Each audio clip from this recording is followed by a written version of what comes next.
एक छोटी सी कथा मुझे याद आ गई, सुनाता हूं, सुनो। एक स्त्री थी, वो बढ़िया ऑफिस में जॉब करती थी। रोज बस से अपने घर आती थी और बस से ही घर से ऑफिस जाती थी।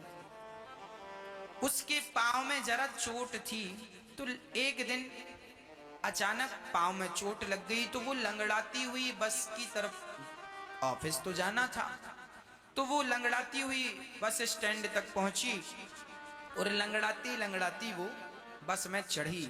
एक सीट मिली, सीट नहीं मिली, वो खड़ी रही। चारों तरफ देखा, बस खचाखच भरी थी और उसके पांव में बड़ा दर्द था।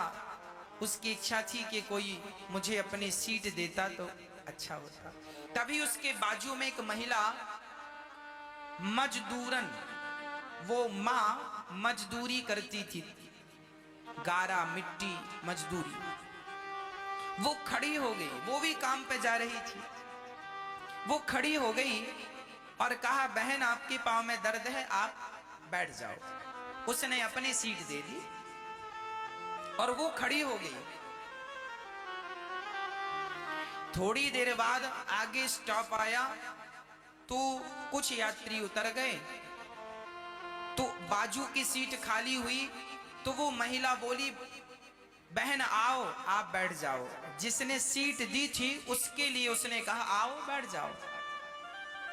तो उसने देखा कि एक महिला खड़ी है बच्चे को लिए। वो महिला की गोद में बच्चा रो रहा है और उसे सीट की जरूरत थी। तो वो तिहाड़िन मजदूरन माँ, उसने अपनी फिर से सीट उस माँ को दे दी। फिर गाड़ी चली। आगे स्टॉप में फिर एक सीट खाली हुई, तो उसने हाथ रख लिया, बहन आओ ये सीट खाली है। उसने देखा कि एक बुजुर्ग दादा हैं, उनको जरूरत है, उसने उन्हें भेज दिया। फिर गाड़ी चली। अब लगभग यात्री कम होते गए, सबका स्टेशन आता गए, उतरते गए। अब वो दादा भी उतर गए। अब फिर से सीट खाली हुई। अब बस बिल्कुल खाली ही थी, सीट में जितने लोग थे बस उतने ही थे, खड़ा कोई नहीं था, बस ये खड़ी थी मजदूरी करने वाली माँ।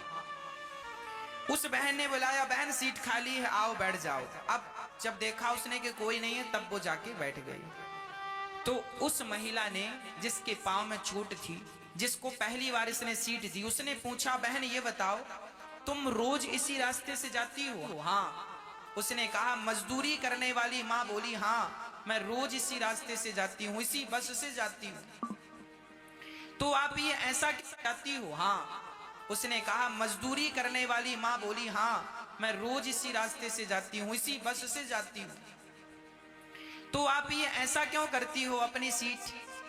तब वो मजदूरी करने वाली माँ ने जो जवाब दिया वो सुनने योग्य है। उस माँ ने कहा कि बहन, मैं बहुत गरीब हूं, मैं इतनी गरीब हूं कि किसी को पैसे देकर उसकी मदद नहीं कर सकती। मैं किसी को पैसे देकर मदद नहीं कर सकती, तो क्या हुआ, मैं अपनी सीट देकर तो मदद कर सकती हूं। तो मैं सोचती हूं कि मैं दान नहीं कर सकती, तो क्या हुआ, पर सीट देकर, ये सीट मुझे घर थोड़ी लेके जाना है, थोड़ी देर की तो यात्रा है। किसी को कष्ट हो रहा हो तो मैं अपनी सीट दे देती हूं, शायद भगवान मेरा यही पुण्य खाते पे लिख लें। हाँ, जरूरी नहीं है कि आप धन से ही सहयोग करें, आप सहयोग की केवल भावना रखें, आप भलाई का मार्ग अपनाएं। बस जरूरी नहीं है कि पैसों का दान ही दान होता है। आप किसी अंधे को सड़क पार करा दें, यह भी एक पुण्य है। आप किसी का सहारा बन जाएं, यह भी एक, और धन है तो धन से दान करना तो फिर उत्तम है ही। धन नहीं है तो भी आप भलाई करते हैं जो लोगों के साथ, वही आपका पुण्य होता है। और धनवान है तो आप जिस प्रकार की योग्यता है उस प्रकार का आप सहयोग कीजिए, उस प्रकार का दान कीजिए, उस प्रकार का यश प्राप्त कीजिए। दान जरूरी इसलिए होता है कि दान करने से हमारे घर में शांति बनी रहती है, हमारे घर का कष्ट समाप्त हो जाता है। जैसे किसान 1 कुंटल खेत में गेहूं बोता है तो 4 महीने बाद उसका 20 कुंटल वापस आता है।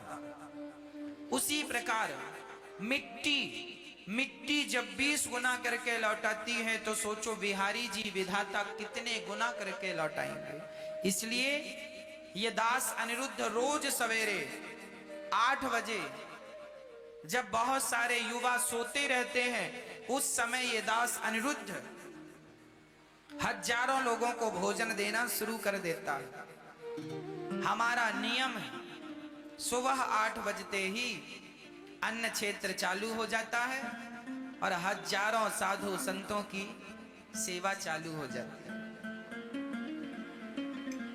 हजारों साधु संत अन्न क्षेत्र में आकर बड़े श्रद्धा से प्रसाद ग्रहण करते हैं। यदि आपकी भी भावना जागे, आपको भी बिहारी जी प्रेरित करें, तो आप भी इस अन्न क्षेत्र में इन साधुओं के लिए जरूर सोचिएगा।